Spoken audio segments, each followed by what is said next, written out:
ada kenalan. Syadaralun, sesuai jadwal yang ditetapkan Dinas Pendidikan dan Kebudayaan Kota Lhokseumawe, proses penerimaan siswa baru untuk tingkat SD dan SMP berlangsung dari tanggal 19 hingga 23 Juni 2023.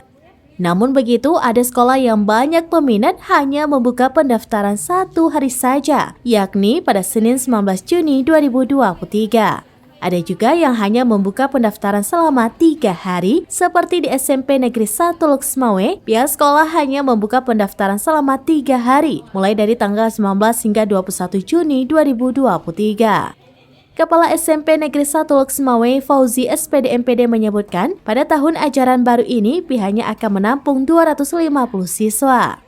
Sedangkan untuk menentukan siapa saja yang bakal diterima, maka pihaknya akan menggelar ujian tulis bagi calon siswa baru pada 23 Juni 2023. Lalu pada 26 Juni 2023 akan diumumkan hasil ujian tulis. Fauzi juga memastikan bagi calon siswa yang berprestasi akan diprioritas diterima di sekolah yang dipimpinnya tersebut.